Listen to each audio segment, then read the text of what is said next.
Okay, good evening, everybody. Last week, Madan has nicely covered the anatomy and physiology. So, Dr. Ritika will speak today on the GERD and hiatus hernia.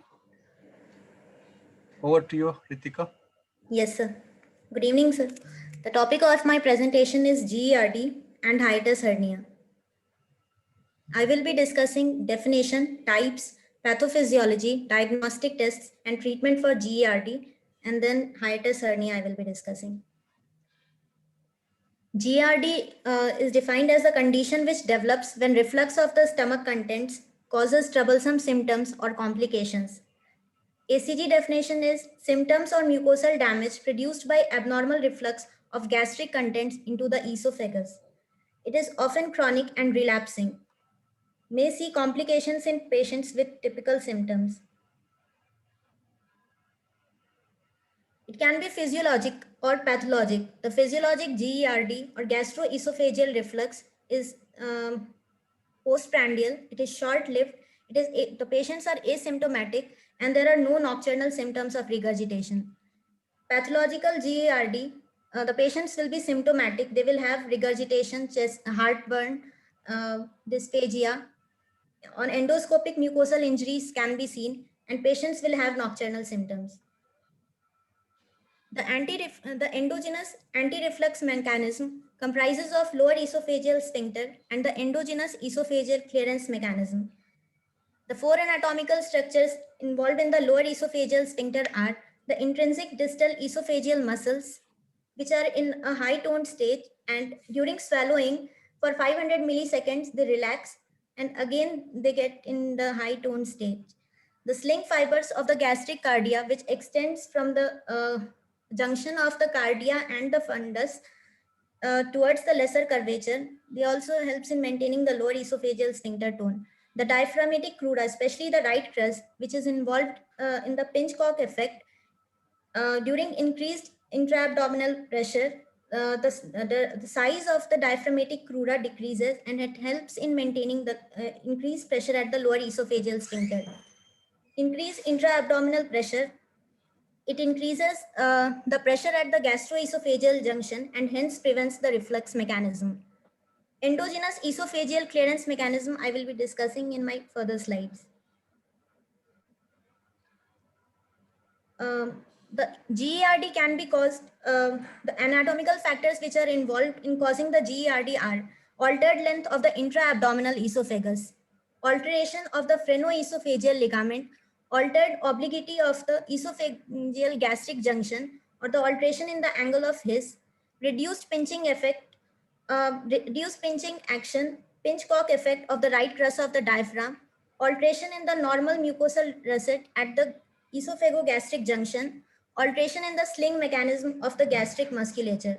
The physiological factors which can lead to GERD are reduced lower esophageal sphincter pressure, altered transient relaxation period in the lower esophageal sphincter, reduced esophageal clearance mechanism. It can be caused by the altered esophageal body pump mechanism, which causes the primary peristalsis. And during primary peristalsis, a wave of 30 to 80 mmHg is produced, which helps in preventing the reflux. Altered salivary bicarbonate neutralizing the mechanism of reflux acid, altered mucosal defense mechanism. And delayed gastric emptying can cause gastric distension, which will further cause the increase in the lower which will further cause the reflux.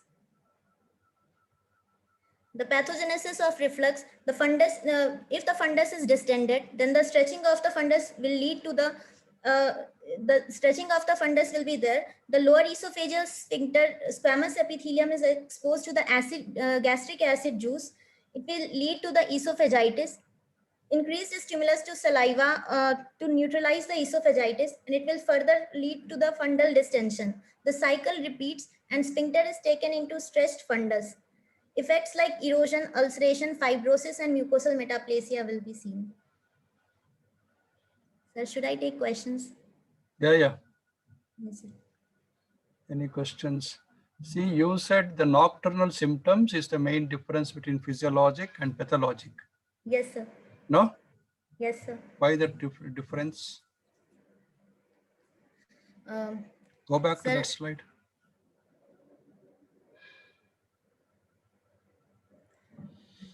So nocturnal symptoms are present in pathologic, no nocturnal symptoms in the physiologic. sir, in nocturnal symptoms, during night time, the patient is lying in a supine position. The resting pressure, in this condition, the resting pressure, the lower esophageal sphincter pressure, if it is more than the resting pressure, then there will be no reflux. So the patient in physiological GERD will have no reflux at night time, but in pathological GERD, they will have reflux because the lower esophageal sphincter pressure will be less. Okay. Vinay, you have any comment on that? No, sir. What she's told is right, sir. Hmm. But the only thing is that physiological reflux, there is usually a transient relaxation of the LES. Now, this happens time to time, and these are not symptomatic. So physiological GERD shouldn't have any symptoms at all. Suppose there are symptoms present, then it is pathological. So it is not only nocturnal; it is any sort of symptoms is pathological. But I think what she's meant to say is that reflux that happens at night is more likely to be pathological rather than physiological. I think you have to change the words, Ritika, because you have put asymptomatic, Yes, sir. okay? And then you Yes, say sir. no nocturnal symptoms. Yes, sir. No? Yes, sir. I'll change, sir. Right. Anything else? Any other questions? Ritika, can you just go back, go to your next slide, no? Next slide, please. Yeah, can you just go back to the previous slide? Previous. Previous one. Yeah. Previous Once. one. Yes, sir. So you have mentioned here physiological factors, delayed gastric emptying. Yes, sir. Can you tell me how does that cause reflux? So if delayed gastric emptying is there, then gastric distension will be there. The gastric distension will be there, then the stretch of the fibers will be there. It will lead to increase acid production, sir. And if increased acid production is there, then the sphincter tone will decrease. Is already decreased, sir, in them. Okay. So the reason why delayed gastric emptying causes is because of gastric distension. The fundus also stretches, and therefore there is a widening of the lower esophageal sphincter, and it is not able to maintain its tone. That's the reason why there is increased reflux. Yes, sir. I think you have mentioned it correctly, but you just need to understand the concept that's there. Yes, sir. Okay, fair. Please continue.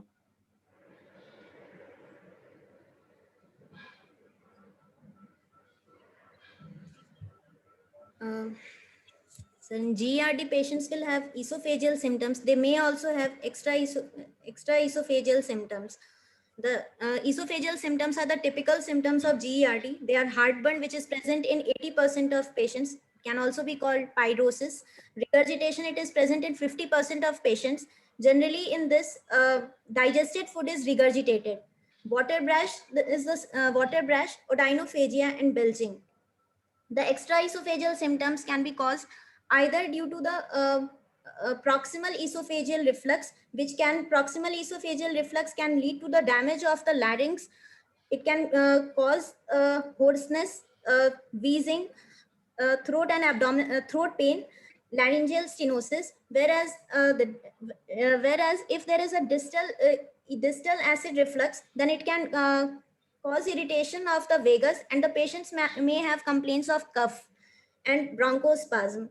So I mentioned extraesophageal symptoms as hoarseness, cough, wheezing, throat pain, globus, laryngeal or tracheal stenosis, laryngospasm, and contact ulcers. Not mentioned chest pain. Sir, heartburn only, I was thinking it Even was in chest pain, sir. extraesophageal symptoms, Yes, sir. Yes, okay, many Yes, times sir. they go to cardiologist for chest pain. Yes, sir. More than the abdominal pain, I think chest pain is important. Yes, sir.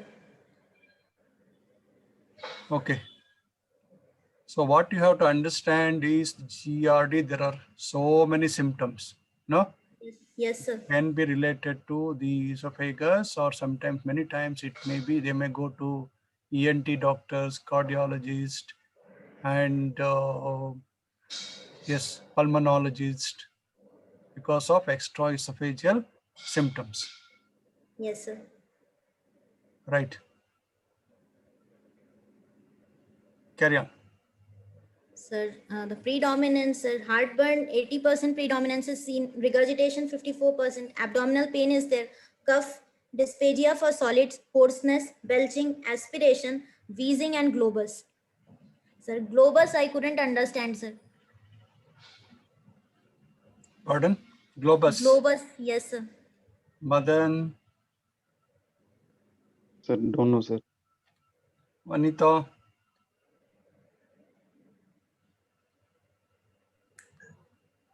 Don't know, sir. Are? See, Ritika, Yes, sir. you are the most read person now. Yes, sir. If you are not understood what is globus, then why are you talking about it? Yes, sir. No? Yes, sir. You should tell now what is globus symptoms. Sir, sir, what I read it, somewhere I read, sir, it's completely choking type feeling is there in globus. I couldn't understand, sir, globus, sir. Okay. Vinay, ಹೇಳ್ತೀರಾ?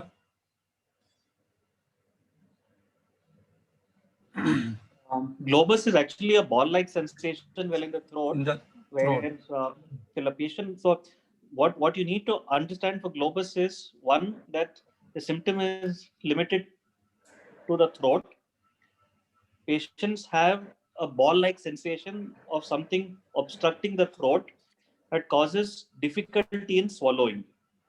These are the three characteristics: throat, a ball-like sensation, and difficulty in swallowing. It is usually a functional symptom, and the reason why patients get it in GERD is if they have uh, either laryngeal spasm or irritation to the hypopharynx that is there, they get this. The reason why it is not commonly seen is because it is largely a functional symptom, and therefore very rarely do patients with GERD also get it. What it also means is those patients who have globus are not likely to do very well with whatever sort of treatment that is there. No, Vinay, the globus symptoms are due to acid reflux, no? No. Vinay? Sir, No, the symptoms, the globus is due to, can you hear me? sir.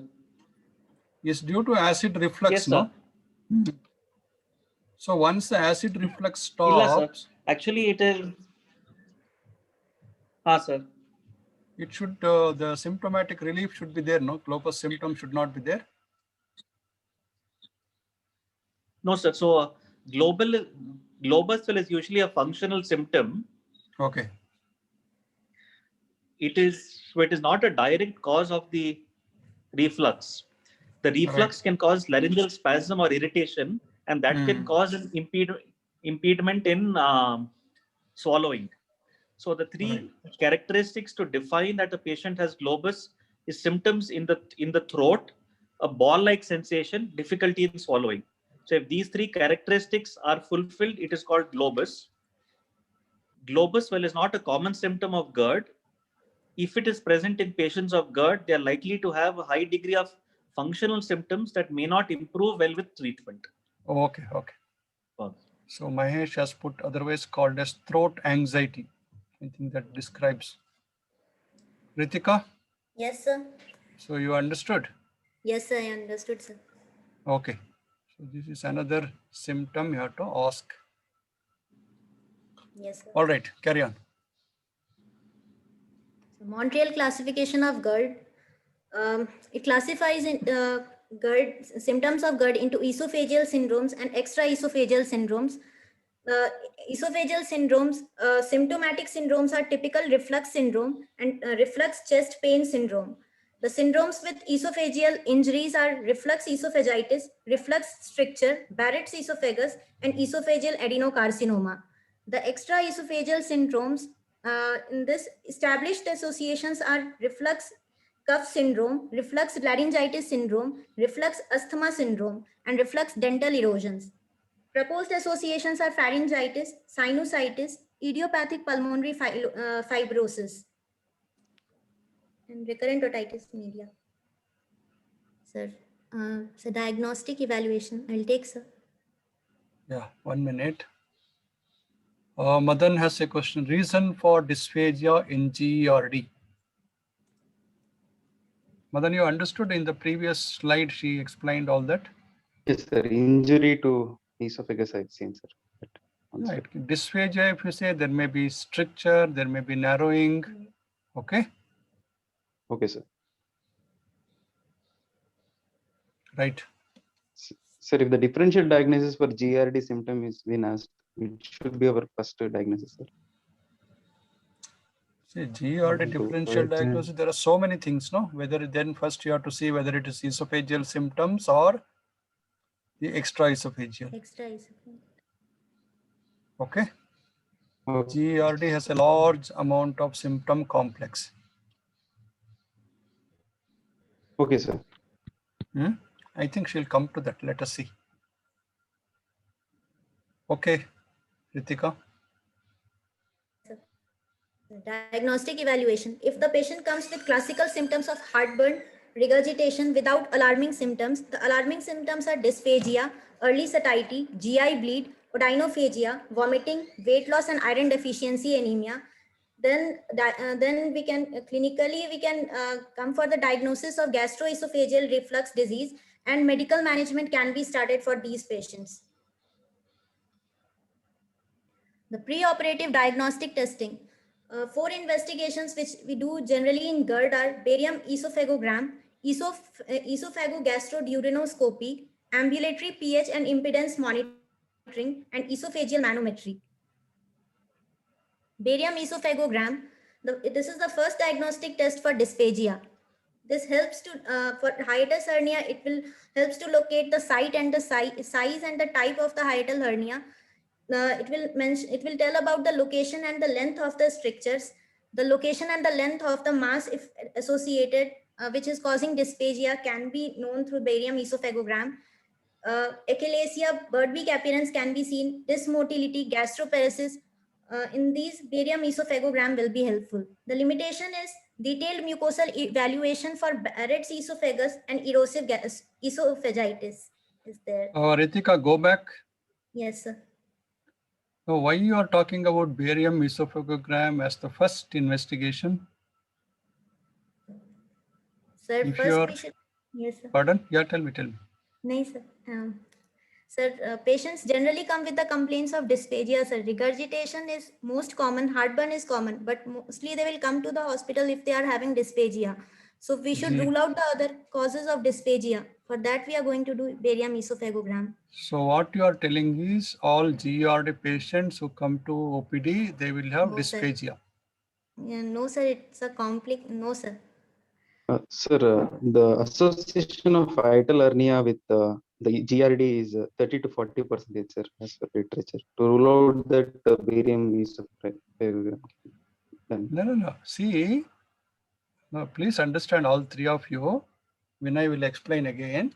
See, if a patient has come to OPD and you suspect GERD, okay? Yes, sir. On the history, whatever he says, patient, okay? Yes, sir. So then what will you do? OGD, sir, first. Pardon? No, you OGD, said, sir. okay, you say OGD. pH. What Madan is saying? pH monitoring, sir. pH monitoring. Gold Ritika? standard is pH monitoring. Even if mucosal injury is not there, then pH monitoring will be helpful to give the diagnosis, sir, in GERD. No, what you put indications for barium esophagogram, all the things. Similarly, okay, then let us see. You had given indications for esophagogastroduodenoscopy also. Let me see. Okay, go back. Go. So these are your Sir, first if patient- diagnostic test for dysphagia. Yes, sir. Okay, Yes, sir. not for GERD. Yes, sir. Okay, next. So indications for endoscopy. If alarm symptoms are present, like a patient is having dysphagia, if early satiety is there, then IDA is there, upper GI bleed is there, then empirical therapy failure, that is the medical management failure is there. For pre-operative evaluation also we can use endoscopy, and for detection of Barrett's esophagus, sir. Okay, now what are the alarm symptoms? Yes, sir. Alarm symptoms. Patients will have dysphagia, early satiety, upper GI bleed, IDA, iron deficiency, anemia. So all these are alarm symptoms, sir. Okay, what is the empirical therapy? Medical management, sir. The first lifestyle modification, and then we should ask for medical management, sir. Proton pump inhibitor should be given for 8 weeks. Okay, then why did you come to this investigation before the empirical therapy? Sir, if typical symptoms are present, then directly we can go for the clinical diagnosis, and we will start on the medical management. If medical management is not working, then we should go for endoscopy, sir. That's what you should have put it your slides like that, no? Okay. Yes, sir. So you're going to all confusion because you have not started the empirical therapy. Whether it is Yes, failed sir. or not, you don't know. Whether the patient Yes, has sir. dysphagia, you don't know. Okay. Yes, sir. So your indications for endoscopy is almost correct, I think. Alarm symptoms, empirical therapy failure, pre-op evaluation, detection of Barrett's esophagus. Okay, next you go, let us see, and then come back. Sir, endoscopy with biopsy indication, patients with alarm signs and symptoms, failed medical treatment, long-term treatment.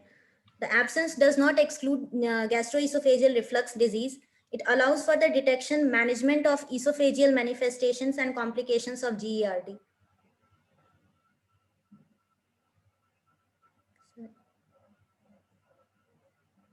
Right. Ambulate. Yes, sir. So should I continue, sir? Yeah, continue. Yes, Let sir. me finish off your Ambulatory. evaluation. Yes, sir. So ambulatory pH monitoring. It is a gold standard to diagnose a GERD. Diagnose GERD in patients without mucosal changes. It quantifies distal esophageal acid exposure. The 4 parameters which are involved for the to quantify the distal esophageal acid exposure are total reflux episode, pH is less than 4, longest episode of reflux, number of episodes lasting for more than 5 minutes, and percentage of time spent in reflux in upright and supine positions.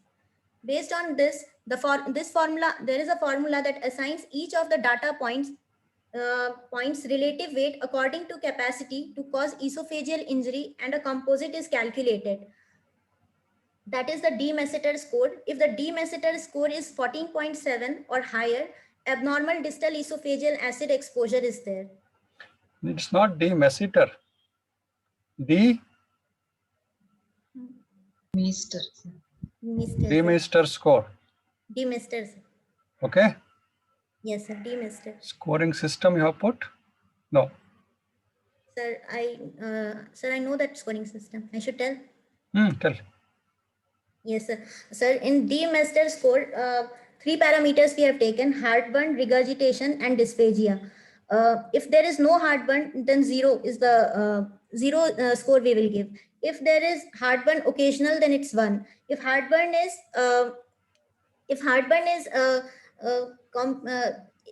if patient is taking medical management for heartburn, then score will be 2. And if it is affecting the lifestyle, then if the score will be 3, sir.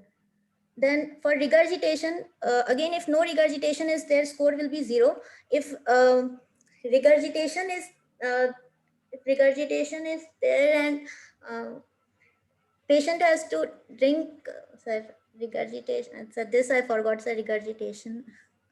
Okay, all right. You can read. Why I'm asking is See how important is history and symptoms in GERD, Yes, isn't sir. it? See, D-Mister Yes. score, whatever you said, everything depends on a Yes. detailed history taking and asserting that patient has these symptoms or not, isn't it? Yes, sir. Okay. And then giving the Yes, sir. score, and accordingly you are treating.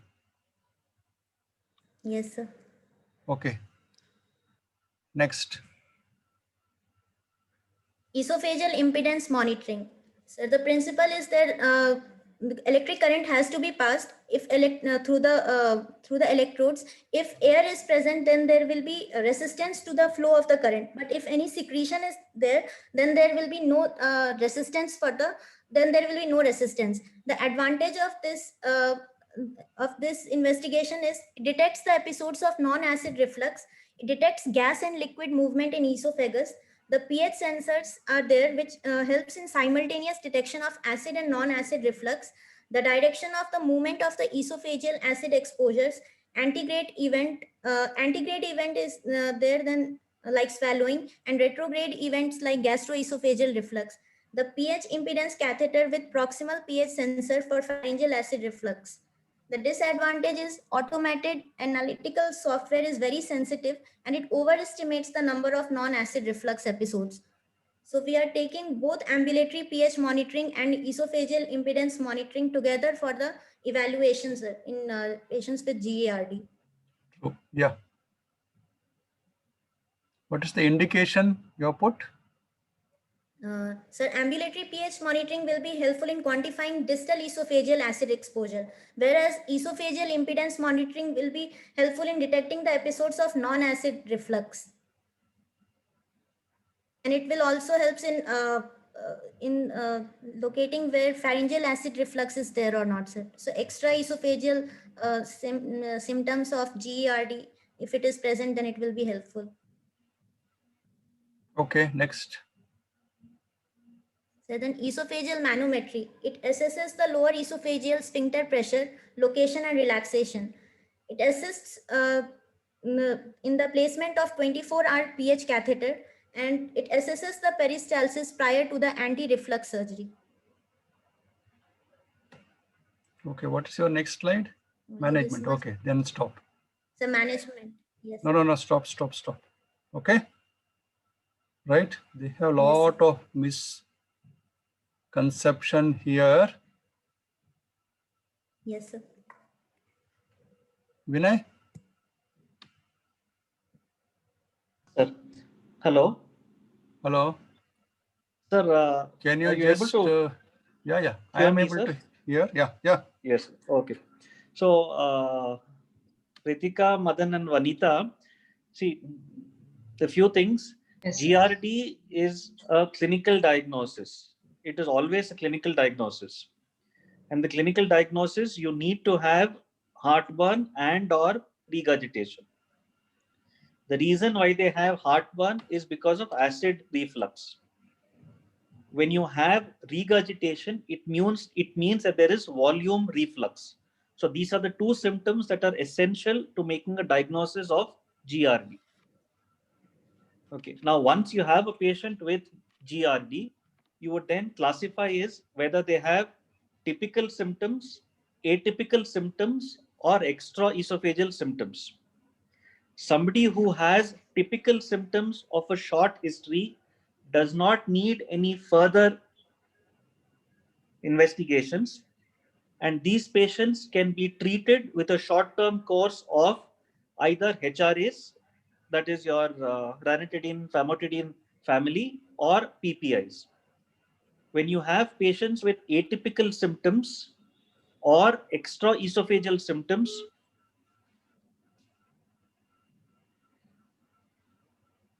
hello? Yeah. Yes, sir. Yeah.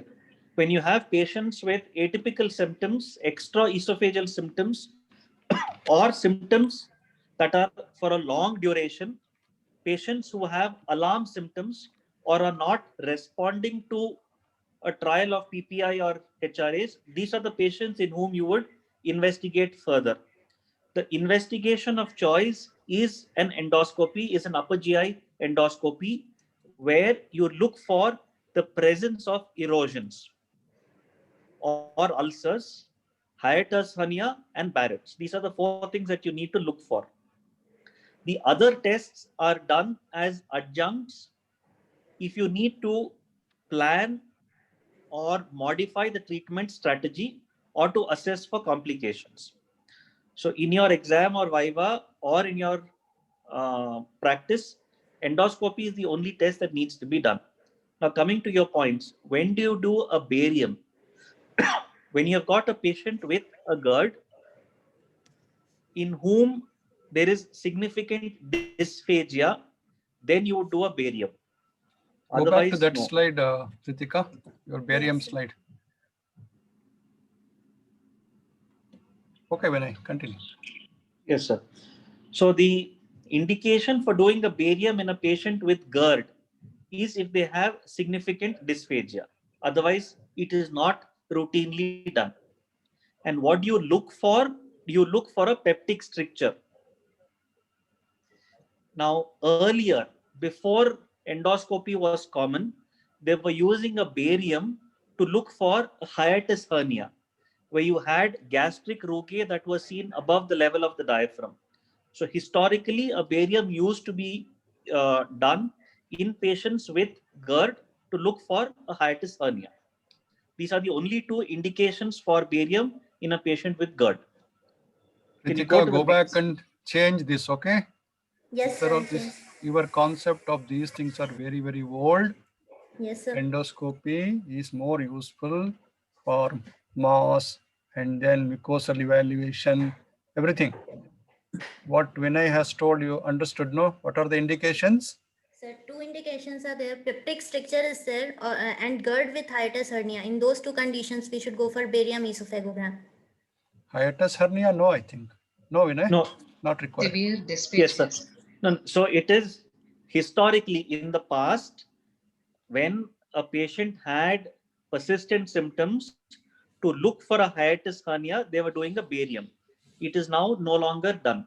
The only indication for barium in a patient with GERD is if they have significant dysphagia, and that is to look for the presence of a peptic stricture. Okay. Yes, sir. Yes, sir. Change all. Okay, next. Go to Can you go to the endoscopy. next slide? Okay. Yes, sir. Endoscopy is done. I think you have mentioned it.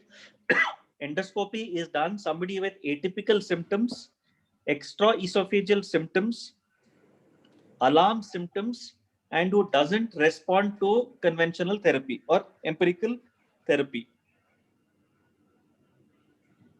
Okay.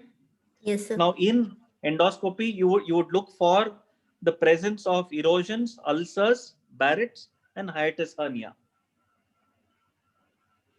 Yes, sir. Can you go to the next slide? Next slide. Okay, so you mentioned biopsy here. So routine biopsies are not done in patients who have a Barrett's esophagus. Then you would do a biopsy to look for the presence of dysplasia. For that also there are several indications, but that doesn't fit into the current syllabus that is there. Basically, biopsy is indicated when you have got a patient with Barrett's esophagus to look for dysplasia or malignancy. That should be your answer. Yes, sir. Okay, can you go to the next slide? Okay, now when you talk about pH, you usually combine pH and impedance. And the reason why it is combined is pH is to look for acid reflux and impedance is to look for non-acid reflux. So in patients where they have symptoms of GERD, that is heartburn with or without regurgitation, and endoscopy does not show erosions, that is an indication for doing pH. And when you say pH, it is usually pH impedance.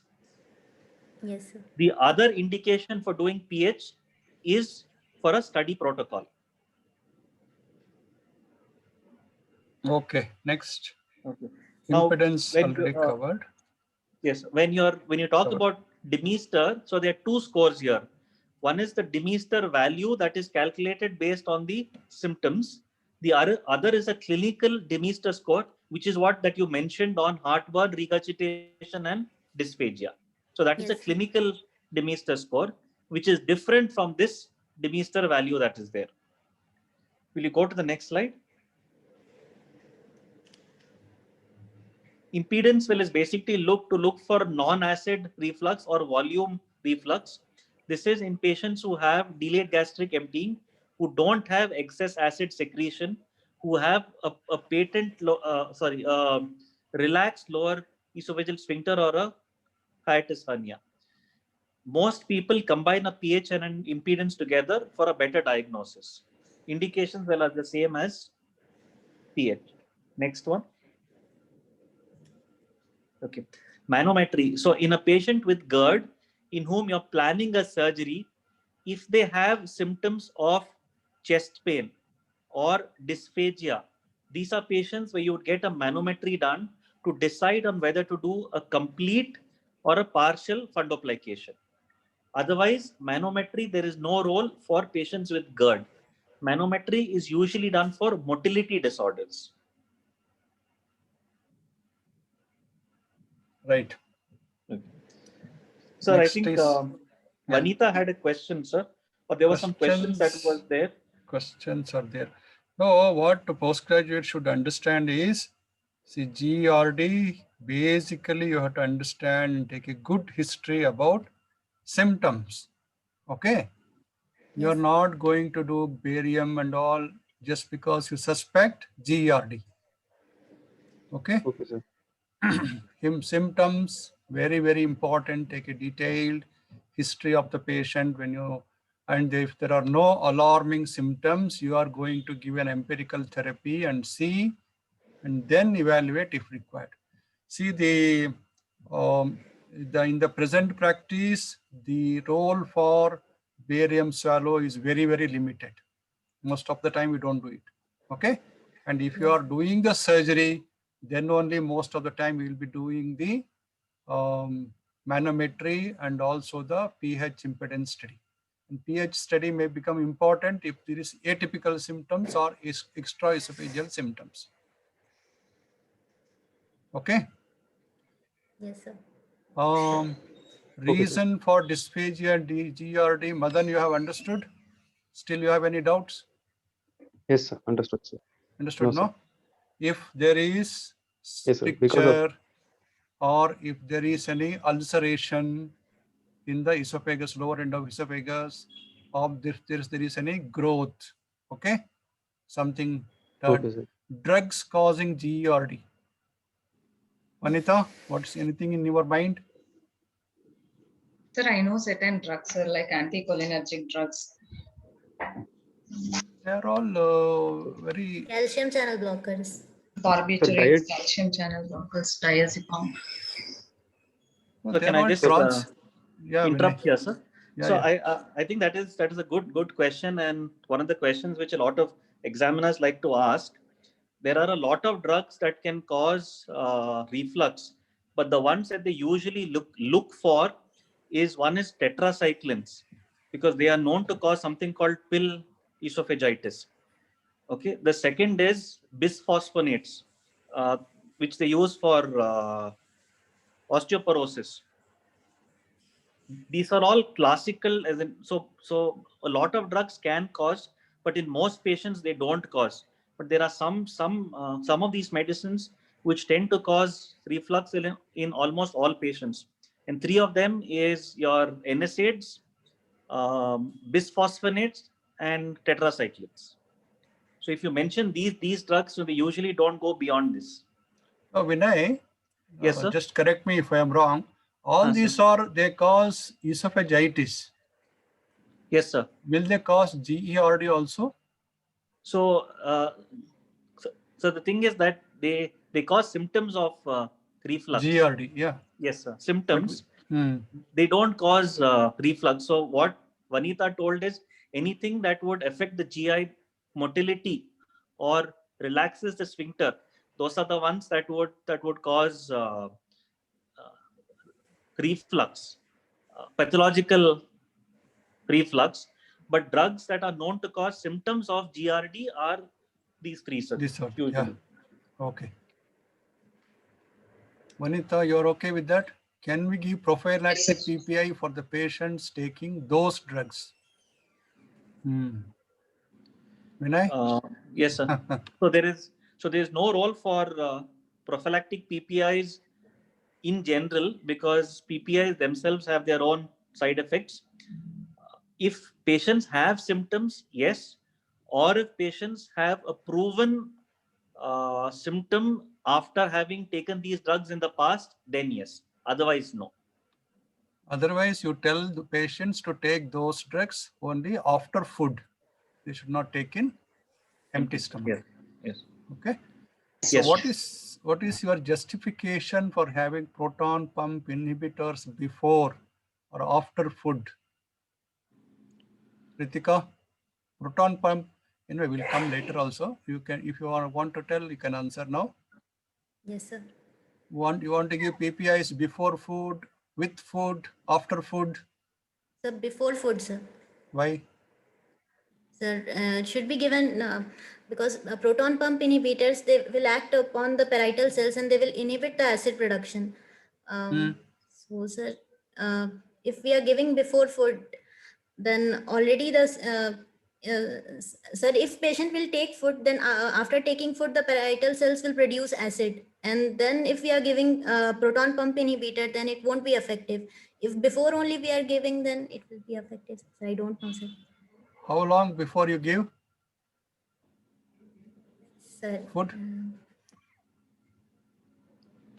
sir, I don't know, sir. 2 hours, 1 Half hour, an hour before. 30 minutes? Madan? 30 minutes. Sir. 30 30 minutes. minutes. Anita? yes, sir. 15 to 20 minutes, sir. 15 to 20 minutes. Okay, I think Vinay will tell this. 30 minutes, sir. Classical, minutes. This thing is 30 30 minutes. Okay. Yeah. And the explanation why 30 minutes? Sir, it's a mechanism of action. So there are two things why we don't give it post meals. One is that the way that the drug acts is that it inhibits the proton pump that is there in the parietal cell, and therefore prevents release of hydrogen, which in turn reacts with the hydrochloric with okay, sir. Sir, it is basically that when it is given after a meal, the meal will coat the surface, thereby preventing absorption of this drug into the parietal cell to block the proton pump. Yeah. The second thing is that once there is any sort of stimulus, there is already some amount of acid that is released, and therefore the efficacy comes down. Where it is not that it doesn't work, the efficacy comes down if you take it after a meal, because the acid that is already released continues to have its action. Right.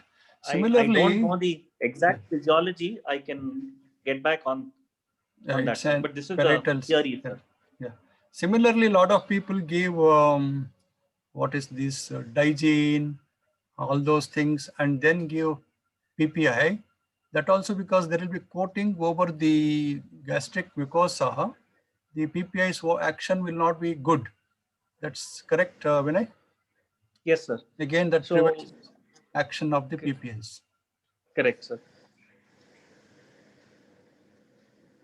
What is the sensor position? Is esophageal manometry?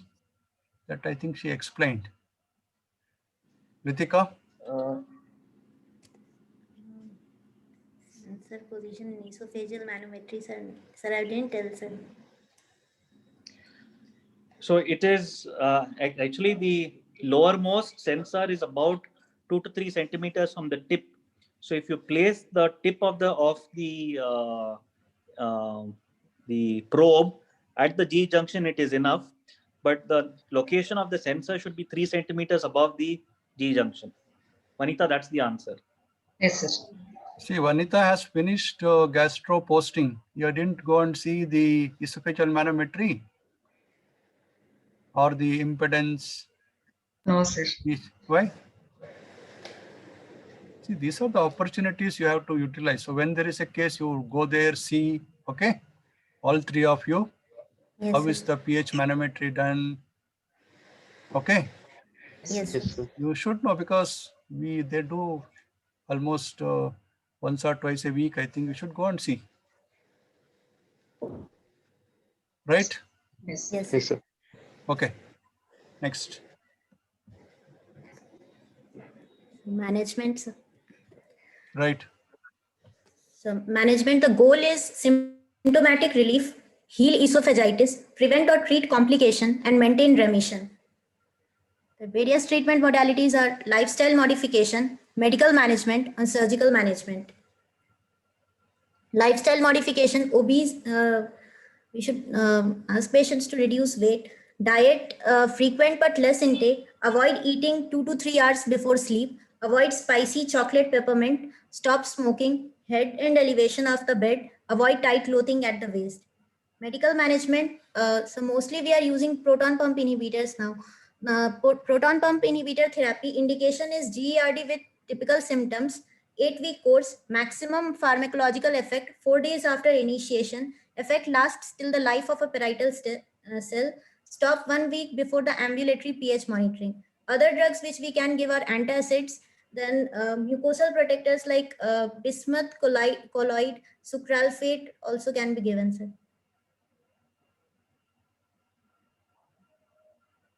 Surgical management. Indications, failed medical management, Barrett's So what is failed medical management? Sir, we have given 8 weeks of proton pump inhibitors, but still the patient is having persistent symptoms. Then this is failed medical management. So then you'll go for surgery Sir, after 8 weeks. Sir, we will evaluate again, sir, what is the cause. Then all the diagnostic modalities we will do, sir. And then we will decide for surgery, sir. Okay, anyway, you finish, then we'll discuss. Yes, sir. 1 minute. Mahesh has a question.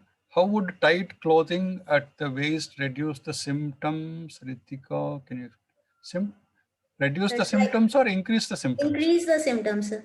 Avoid. Sir, abdomen will... Avoiding the tight clothing. Yes, sir. Avoiding tight clothing will reduce the symptoms. Okay. How? Yes, Tell sir. why. Sir, abdomen will get less distended, sir. Abdomen will get less distended, then the stretching will not be there, then less will be the secretion, and if less is the secretion, then less will be the reflux. Oh, it reduces the intra-abdominal pressure. If you are wearing Yes, a sir. tight cloth, it increases the abdominal pressure, puts pressure on the G junction, Yes, sir. right? Yes, sir. Like obesity. Yes, sir. Right, next. Sir, say, Okay, Madan, what is Barrett's esophagus, Barrett's ulcer?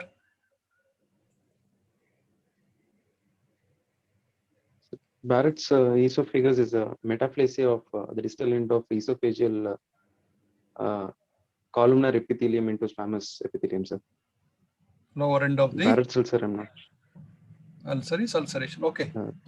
So that last class also you're told, no? Yes, sir. Okay. Continue, Ritika. yes, sir. Indications, failed medical management, Barrett's ulcer, large hiatal hernia with medical complications, 24-hour pH monitoring with atypical symptoms and reflux, severe pain, complications like bleeding, stricture, shortening and respiratory problems, sir.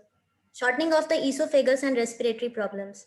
So contraindication, relative contraindication is age more than 60 years. So what is a large hiatal hernia with medical complications means what? Sir, paraesophageal hernia, sir.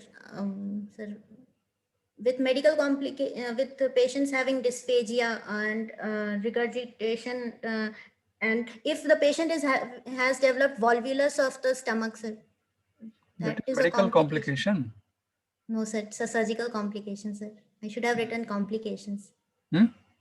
Complications, sir, not medical. All right. I just said all hiatal hernia, will Yes, they sir. require the surgical management?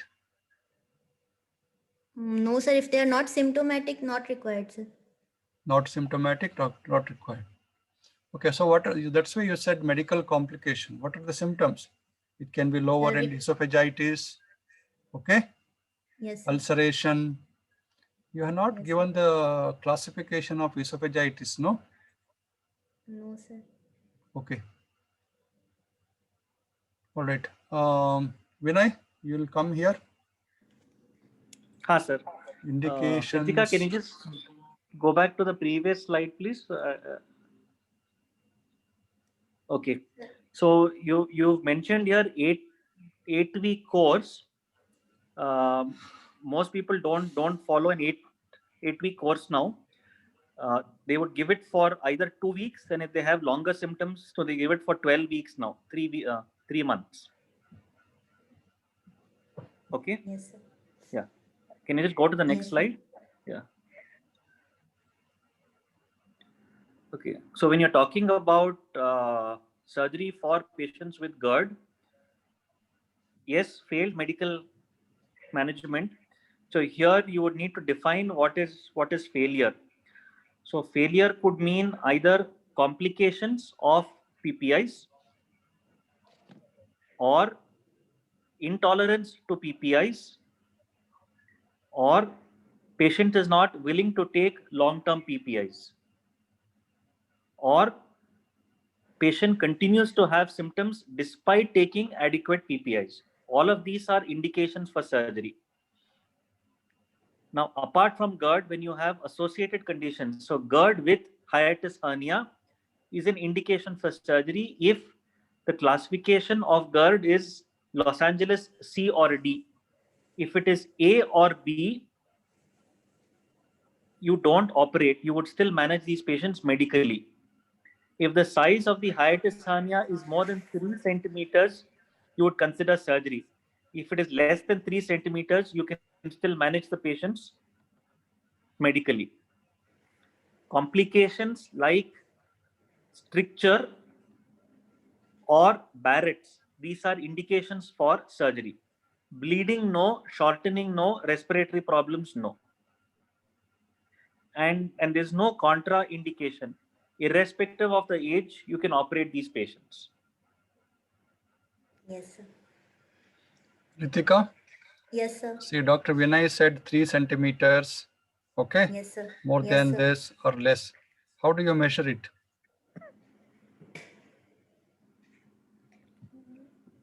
Sir, hiatus or Anita? Hello, sir. I Yeah. didn't. Pardon? Question one more, sir. See, hiatus hernia. See, when you indicate surgery and all. So when I said whether if it is more than 3 centimeters, okay? Yes, sir. Yes. So how do you measure the hiatus? From the Sir, gastroesophageal intra-abdominal junction. esophagus length, sir.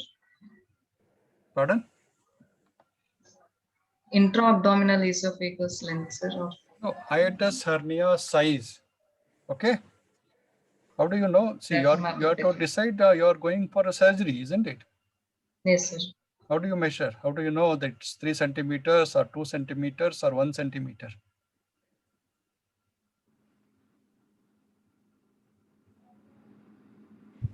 Sir, No? in CT scanning. CT, she are not told in the investigation, no? endoscopy. Endoscopy, how do you check it up? Sir, G junction we will locate and then, sir. Right. Sir. Vinay, how do you see that 3 centimeters or less in the endoscopy? Sir. So, so when we talk about 3 to 5 centimeters, what most people talk about is the length of the stomach in the chest. So you are able to identify the G junction and the squamocolumnar junction. So this is the Z line. When you do an endoscopy, there is a diaphragmatic pinch that is there. So when you ask patients to do a Valsalva or to take a deep breath or they cough, there is a diaphragmatic pinch that is seen. So the length of the stomach that is there between the diaphragmatic pinch and the squamocolumnar junction is what endoscopists measure as the length of the hiatus hernia, which is what is 3 centimeters, 5 or 4 centimeters. So it is usually measured from the incisors. G junction is at 32 centimeters and the pinch is at 35 centimeters. That would mean a hiatus hernia is 3 centimeters. When they measure it on a CT scan, they usually refer to the width of the hiatus, that is the defect. Whatever criteria is there, well, is for the length, well and not the width. When we talk about using a mesh or not using a mesh, we are not talking about the length of the hiatus. We are talking about the width of the hiatus hernia, that is the defect between the crura. So 3 centimeters well as the length that people refer to. I think it's very, very important to understand this, Ritika, Madan, Yes. Vanita. Okay, Yes, sir. that's why I ask. See, it is a Sir, I have a doubt, length. sir. When we say large hiatus hernia, it's not the width of the hiatus. It is what when they say it's the length of the hiatal hernia. Depending on that, you are deciding. Some people don't take it, but most of the important is symptoms. Okay. Yeah, one more doubt you are asking, Madan. Sir, if endoscopy is used to measure the length of the defect size, during endoscopy, the gas that is being filled, sir, in literature it has been mentioned, sir, one of the disadvantage of endoscopy, when the gas is filled, it over exaggerates the volume of the hiatus hernia, sir. So First thing what you said leads is to wrong. false You are not negative. measuring the defect. The volume, I mean, the amount of hernia that has occurred, sir, that is been through the GE junction. You are It measuring over the exaggerates. length of the hiatus hernia. Okay. Yeah, Madan, yeah, Okay. Madan, that's not true, because irrespective of how much you inflate, the length of the hiatus hernia doesn't change. It might change by a few percent, but nothing that is significant. Because when you distend, the gastric wall will distend. So you will have the anterior posterior or the transverse diameter that changes, no, but not the length. Okay, okay, sir. Okay.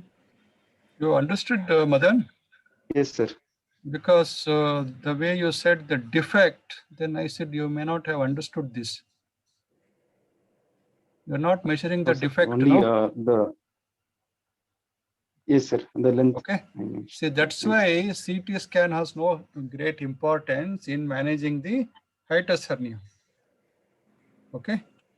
You are doing a diaphragmatic hernia or the bowel has gone into the chest, then there is a role for CT scan.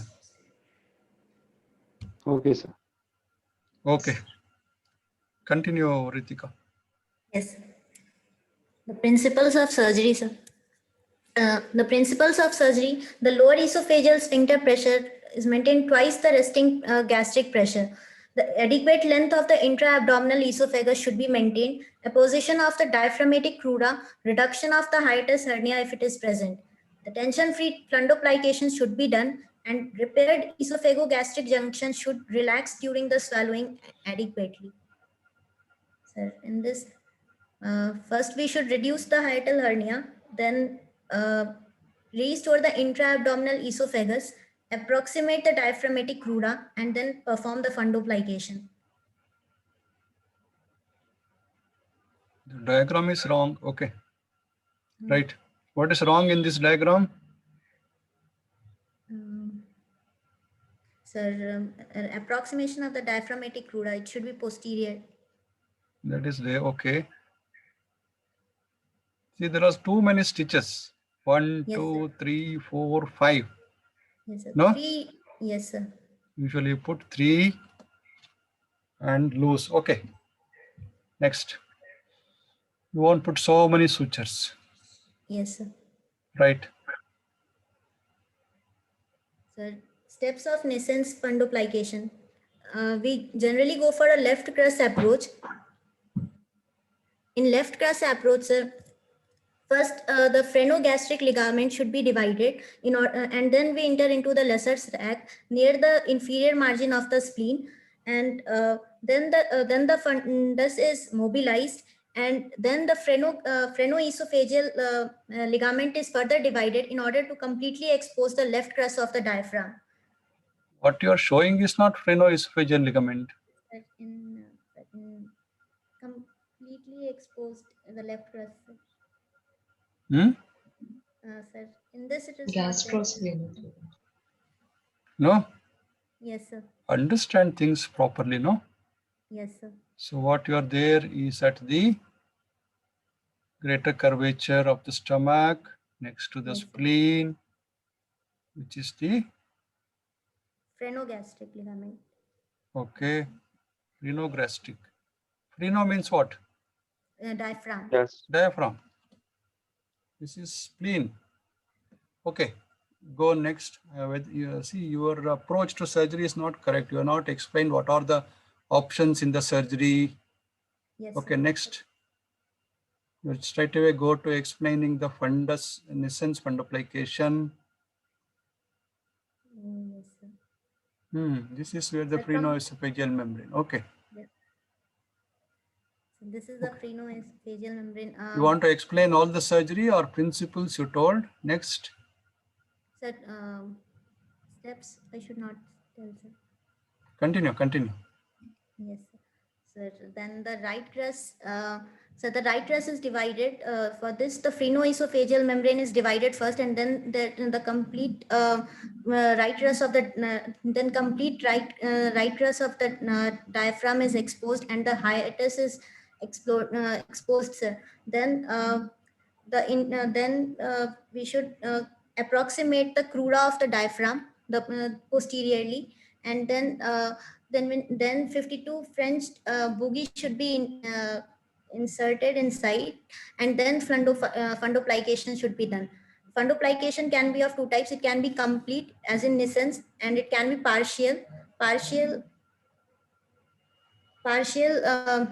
Either it can be an anterior partial fundoplication, that is Thal or Dor, or posterior partial fundoplication, that is Toppett's procedure. Okay. So it depends on how much you are wrapping, isn't it? Yes, sir. Complete wrap or partial fundoplication. Yes, sir. Right. In the partial, there is either anterior or Yes, sir. posterior. Right? Yes, sir. So you have to understand all this, then it would have been easier. Yes, sir. Okay. When will you do posterior partial fundoplication, Tope?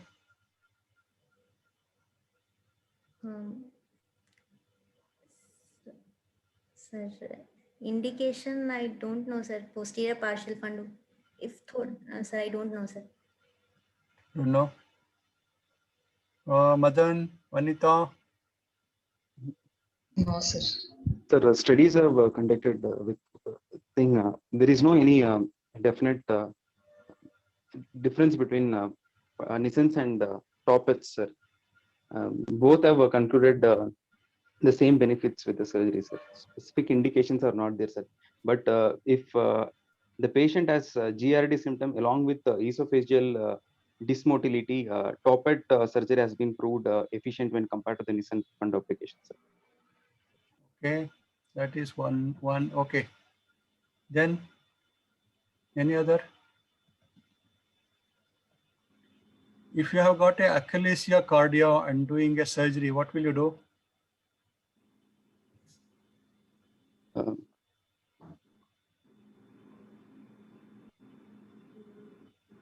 Balloon dilatation. Okay, medical management has failed. You are doing a surgery, laparoscopic surgery. Vanita? No, sir, I didn't read it. Sir, Heller's myotomy. Yeah, you do Heller's myotomy, isn't it? After Heller's myotomy, you do any fundoplication or just leave it, end up Heller's myotomy and leave it? No, sir, followed by fundoplications. What fundoplication?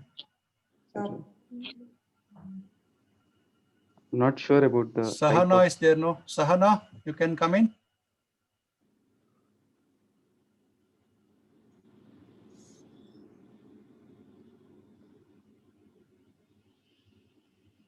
Namita, good evening.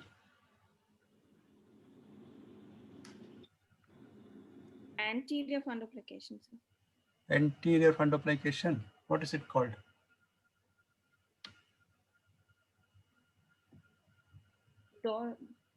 Door procedure. Okay, Vinay, explain Martira, just in brief. Sir. So outcomes are best for a floppy Nissen's fundoplication for patients with GRD in whom you're planning surgery. The reason why they've got partial fundoplications is because some patients with Nissen's tend to have dysphagia if the wrap is too tight.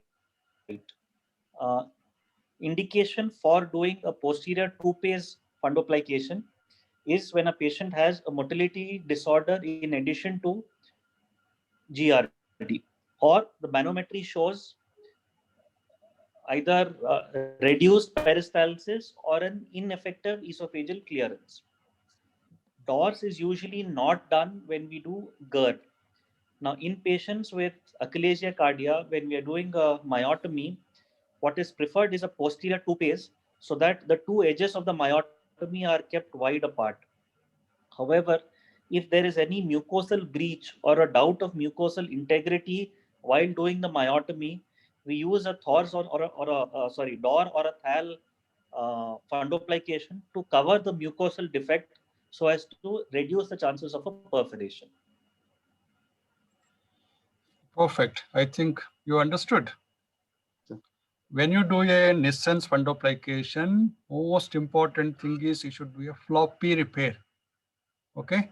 See here and all, they are shown 3 sutures. That's actually correct. Sometimes 2 or 3, and it should not be tight.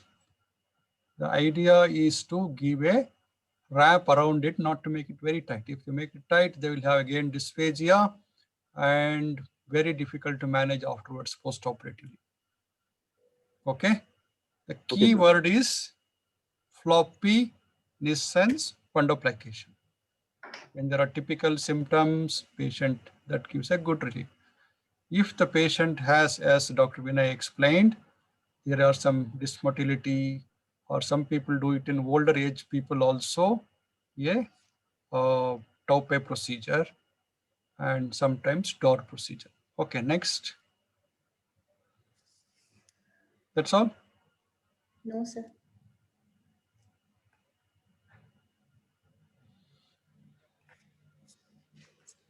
There's Colles vertical gastroplasty. Indication is esophagus cannot be mobilized due to the esophageal shortening by a stricture. Vertical cut along the line of the esophagus is made on the fundus and to suture to create extra length of the esophagus and new lesser curvature. The partial fundoplication is added to this usually. See, the key word is short esophagus. Okay. Yes, sir. See, Yes, if you sir. do copy paste, it won't help. You should Yes. understand sometimes because of the long standing peptic stricture, it may cause the shortening of the esophagus. Then you should have the abdominal length of the esophagus, isn't it? Yes, sir. Then you can do the Colles gastroplasty. Okay, next.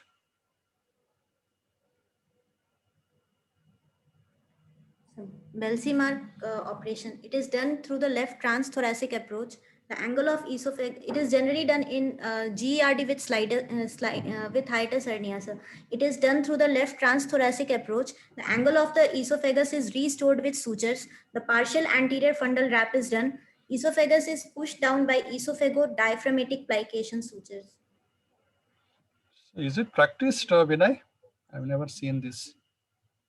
Belsey-Mark 4, is it Sir. required? So, yes, sir. So actually, so for a long time, esophagus was part of the domain of thoracic surgeons. That is the reason why they started doing it first. It is no longer done, but I know that 1 or 2 centers in US, particularly in Los Angeles, I think UCLA, they still do this because the surgeries are being done by the thoracic surgeons, sir. They do it laparoscopically now, but rarely, sir. Rare. Yeah. Yes. Okay. Next. So it's a thoracic approach, Yes, sir. right? Okay. Complication. 1 minute. Vanita has a question. Collis gastroplasty, which one is preferred, tope or DOR fundoplication? I don't think anything. Yeah, you know that answer The anterior, it has been mentioned. after the either posterior or anterior. Probably, I think partial is preferred. Yes, sir. Correct, Vinay? Ha, sir. So when a Colles gastroplasty is done, Hmm. so it is not possible to do a complete wrap. So you either do an anterior or a posterior, Posterior. depending Yeah. on the ease that is there, sir. But Right. most people now don't do a Colles gastroplasty; they do a wedge fundectomy. So you take off the entire fundus of the stomach, not in a horizontal line, but at an sloping line, starting from the G junction downwards towards the greater curve. So you're actually able to lengthen the esophagus that is there, and then use the greater curve as a posterior wrap. So they do a wedged fundectomy. Right. Because laparoscopically doing a vertical gastroplasty is quite difficult. Yes, sir. Collis. Yes, sir. This was actually initially described by the thoracic surgeons because for them it was easiest. Right. Laparoscopically, well, it is difficult, and therefore a wedged fundectomy well is You done. do a fundectomy and wrap the greater curvature around the lengthened esophagus. Yes, sir. Okay, right? Okay. The idea of doing fundectomy means it will give the length to the esophagus. Correct, Vinay? Yeah. Yes, sir. So by dividing that extra thing, you're able to get about 3-4 centimeters length. For Okay. Complications? Operative complications, post-operative ileus, pneumothorax, urinary retention, dysphagia, gastric esophageal injuries, splenic or liver injuries. The side effects of fundoplication is patients may have gas bloating syndrome, then dysphagia, diarrhea, nausea, early satiety. Urinary retention and all you should not say in the postgraduate level. No? Intraoperative complication, urinary retention. I will remove. No? Yes, sir. Post-op ileus. Specific? Sir, gastric esophageal injuries, splenic liver injuries, dysphagia. Okay.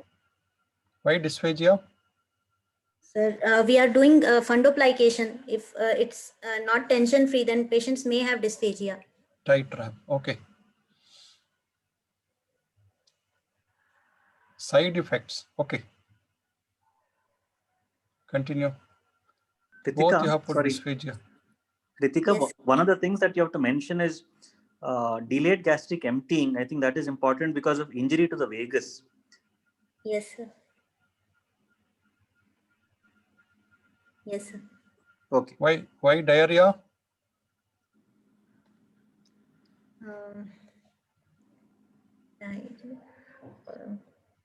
Vanita, Madan. So it's again related to vagus nerve injury. Vagus, right. If there is a vagal injury, it can cause diarrhea, nausea, early satiety, all these things. Next. Yes, sir. Endoscopic, endoscopic approach.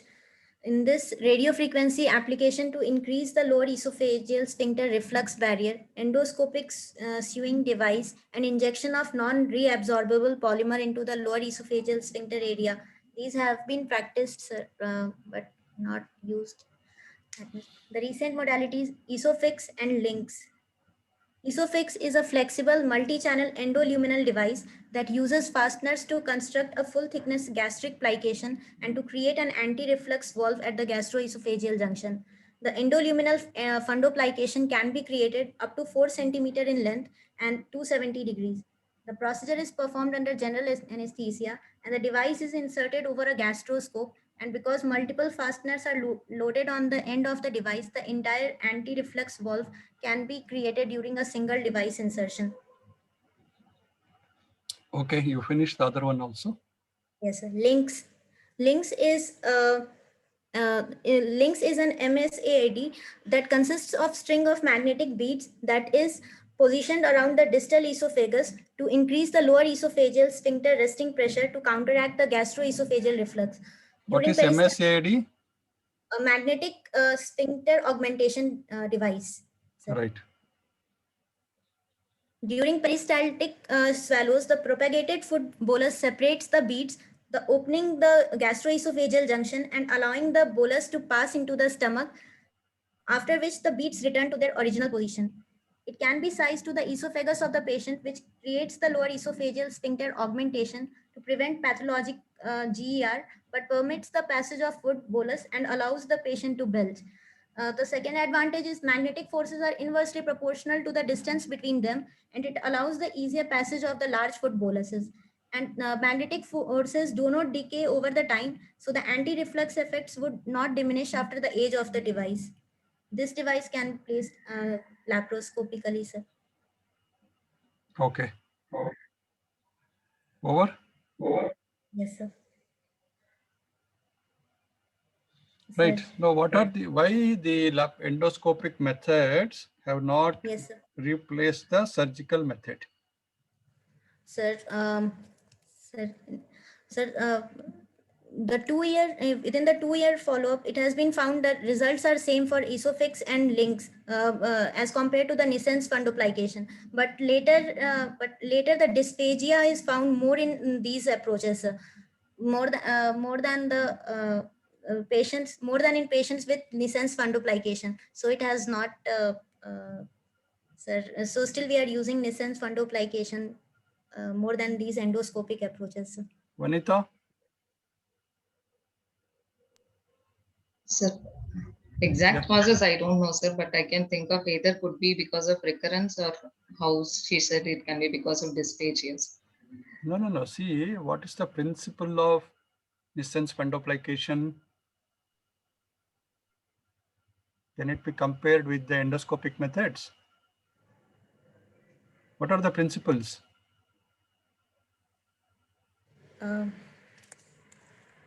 Sir, the resting Vanita, pressure. next you're the exam going. That's why I'm asking all these things. You should have analyzed and understood now. Yes, sir. What do you do in the Nissen's fundoplication? Integrity will of wrap the- gastroesophageal junction. Pardon? Yeah. Tell me.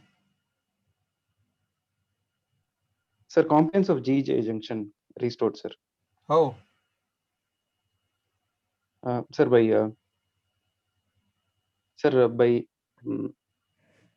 She said lengthening the no. intra-abdominal. One is lengthening of the Intra-abdominal esophagus or restoring. It's not lengthening. You Crura can say is also approximated. restoring the intra-abdominal esophagus about 5 centimeter.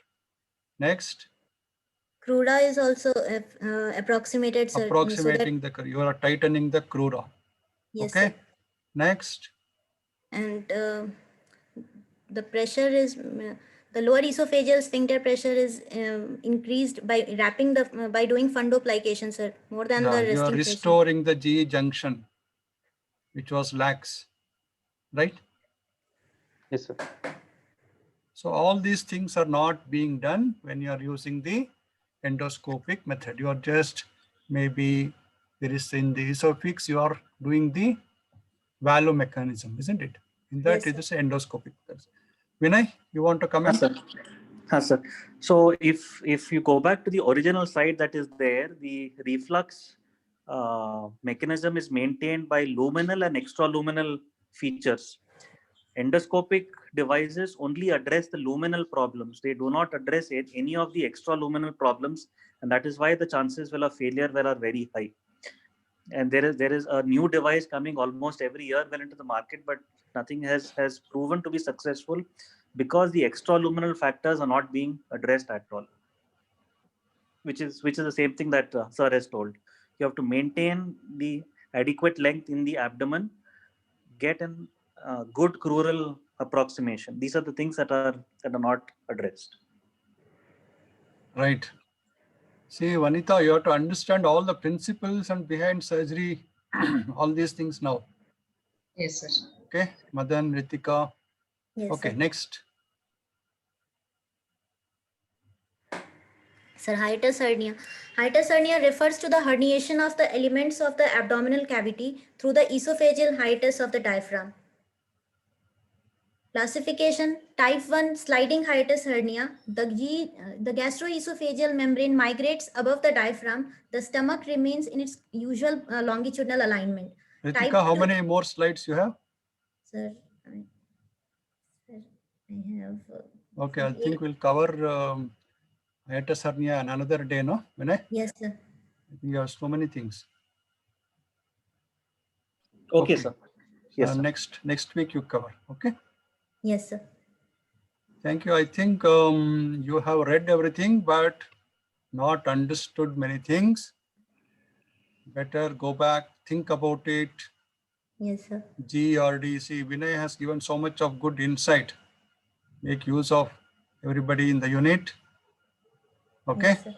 So just because GERD, don't say I'll do the what is barium meal. Yes, sir. Okay. Yes, sir. Right. Any other doubts? Sir, one small question on that. When to give Pantodac, sir, before the food, sir? Sir, even though the maximal efficacy is attained after 4 days after taking Pantodac and pantoprazole, why exactly half an hour before food, sir? Pardon, The why? concept, right?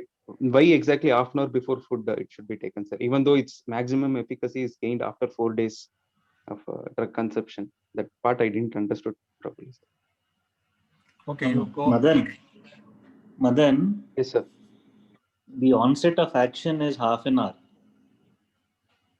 Okay. Okay, sir. but the effect will is cumulative. So for it to have a symptomatic relief takes about 4 days time. That is what they mean.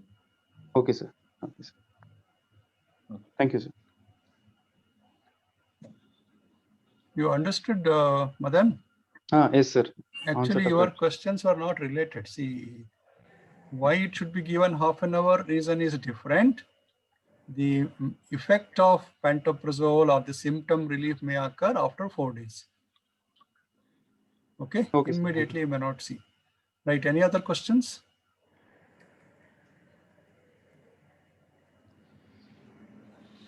Mahesh, Farooq,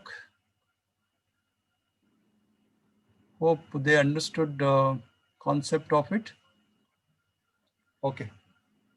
Thank you, Vinay. Thank you all. Thank So you, next sir. week you do, Thank you, Ritika, sir. the next portion of it, that is Yes, sir. sliding hiatus hernia. Okay, Yes, sir. right. Thank you. Thank you, sir. Thank Good you, night, sir. sir. Thank you, sir. Good night. Good night.